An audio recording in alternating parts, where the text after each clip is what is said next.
में सांसद संजय राउत ने पत्रकारों से बात करते हुए कहा कि शिवसेना और मनसे के बीच सीट बंटवारे की चर्चा अंतिम चरण में है और आज इसे समाप्त किया जाएगा। उन्होंने कांग्रेस को चर्चा से बाहर बताया और कहा कि शरद पवार से चर्चा जारी है, जिससे सत्ताधारी गठबंधन के सामने चुनौती खड़ी होगी। गौर से सुनिए आगे और क्या कुछ कहा संजय राउत ने। माननीय उद्धव ठाकरे यांच्या नेतृत्वाखालची शिवसेना आणि महाराष्ट्र नवनिर्माण सेना यांच्यामध्ये जागा वाटपासंदर्भातल्या ज्या चर्चा आहेत त्या अंतिम टप्प्यात आलेल्या आहेत। मुंबई ही महत्त्वाची आहे।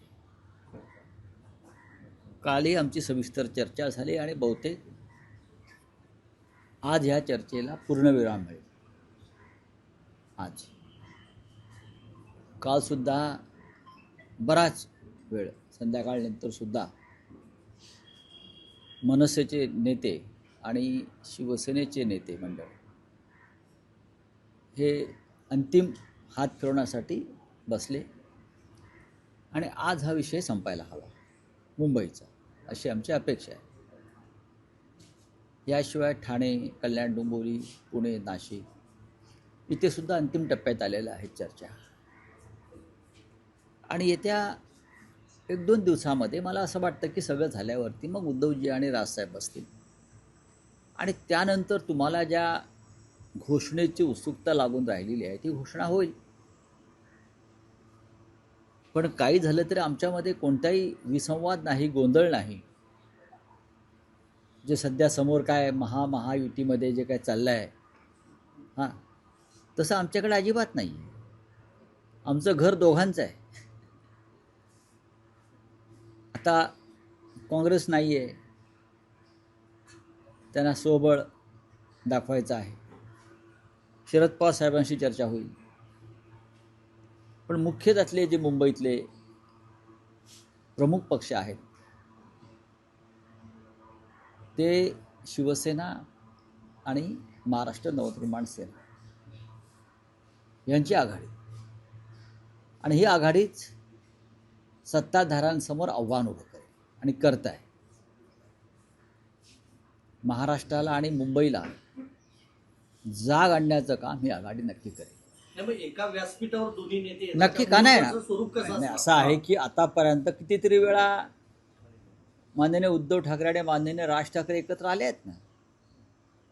डोममधल्या पहिल्या कार्यक्रमापासून ते अनेकदा एकत्र आले, एकमेकांच्या घरी गेलेत, चर्चेला बसलेत, एकत्र बसून। याच्यापेक्षा तुम्हाला एकत्र येणं म्हणजे नक्की काय म्हणायचं?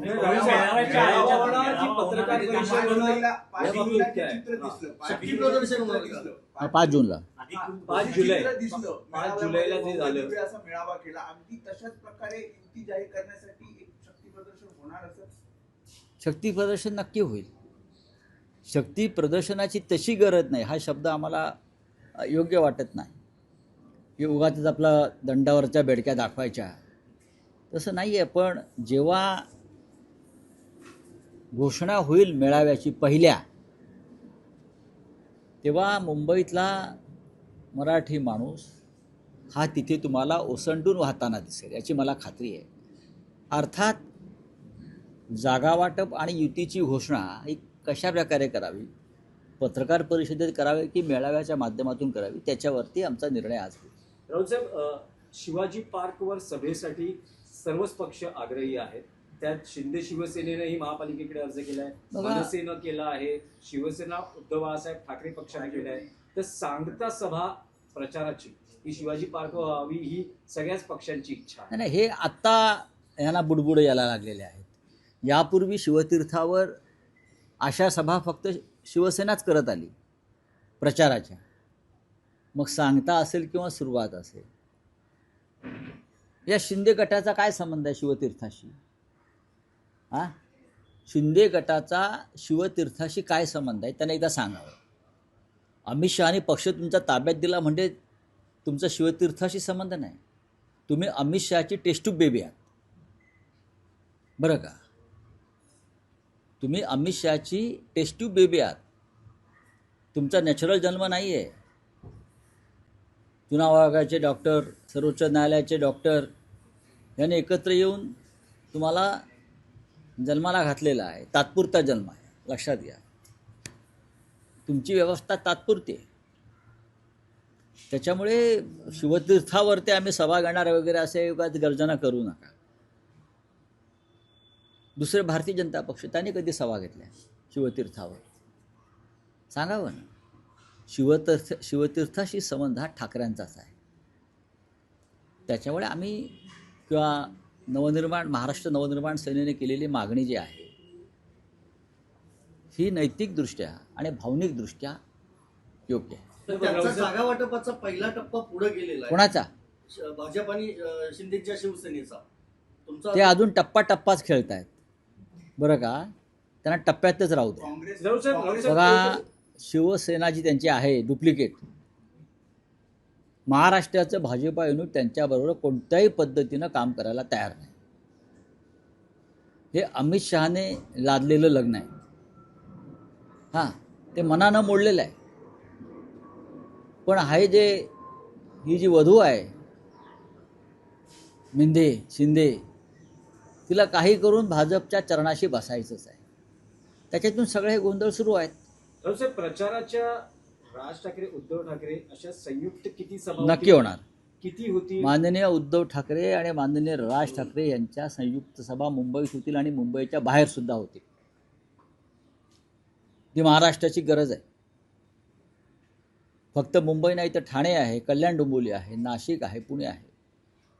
आमचे प्रयत्न राहतील की जास्तीत जास्त ठिकाणी ठाकरे बंधूंनी पोचावं आणि लोकांना संबोधित करावं. काँग्रेस सोबतचे संवादाचे दरवाजे बंद झाले असं म्हणायचं, कारण ते वंचित सोबतचा प्रकाश आंबेडकर आम्हाला आमच्या त्यांना शुभेच्छा आहेत.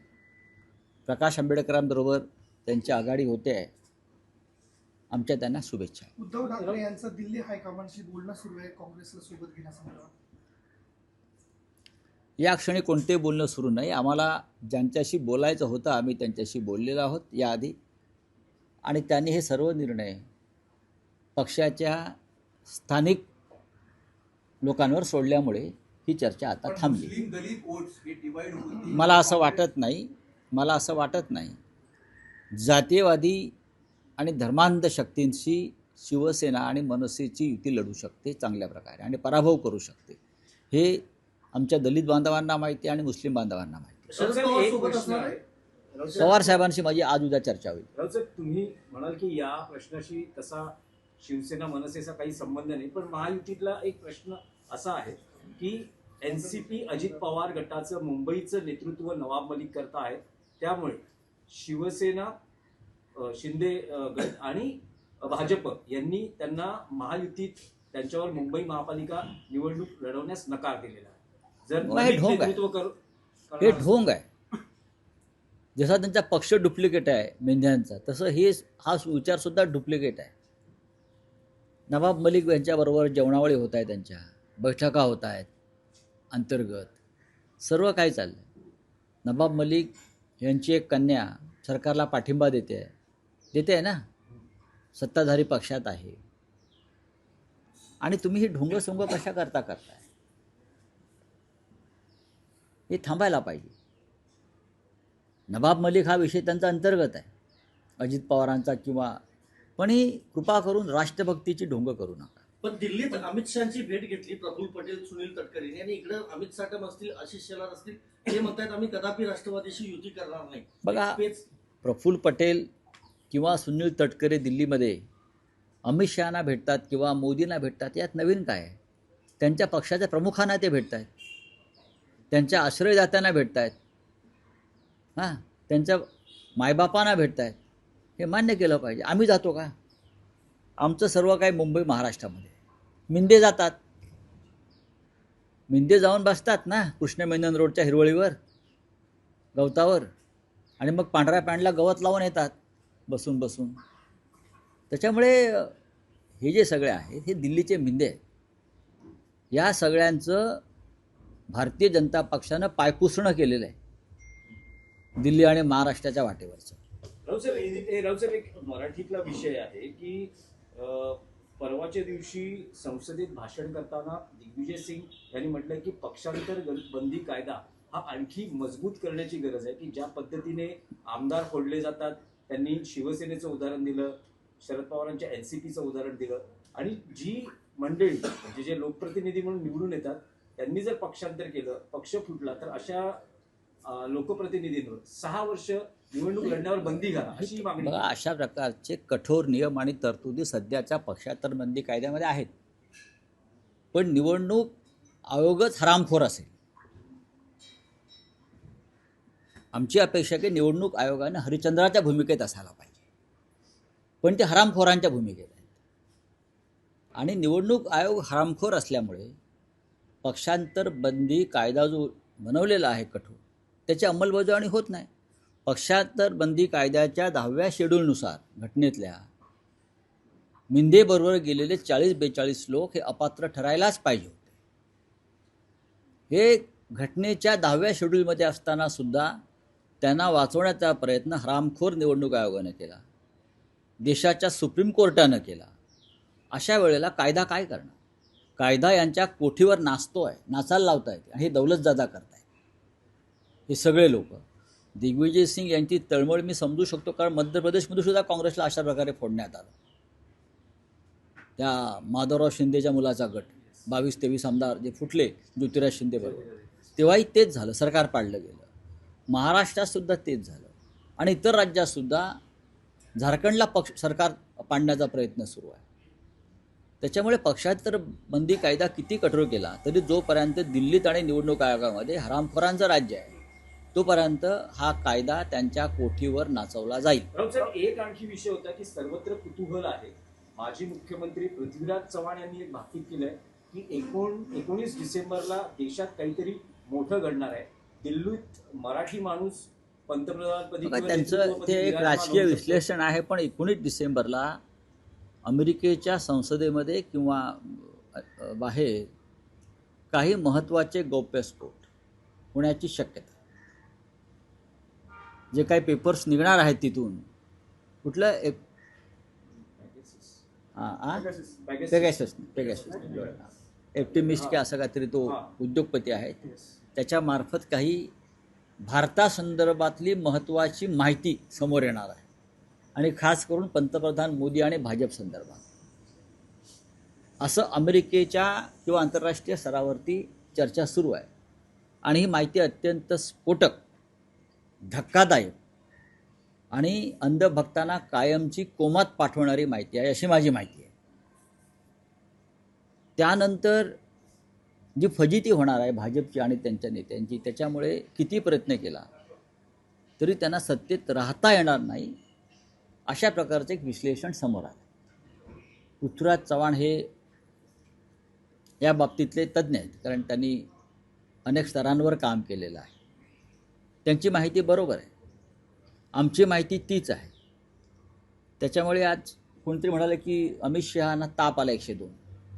हो, मराठी माणूस नेतृत्व वगैरे असंही त्यांचं भाकीत आहे. नाही, त्याच्याविषयी मी सांगू शकत नाही, पण काहीतरी स्फोट होतोय 19 तारखेला हे नक्की. त्यामुळेच सर्व खासदारांना दिल्लीत थांबायला सांगितलेलं आहे, भाजपच्या व्हीप निघालेला आहे, धावाधाव सुरू आहे.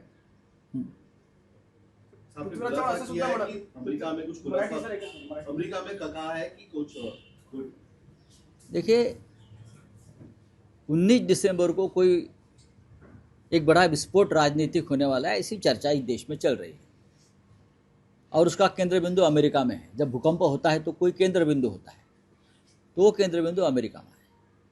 कुछ ऐसी जानकारी सामने आने वाली है अमेरिका से,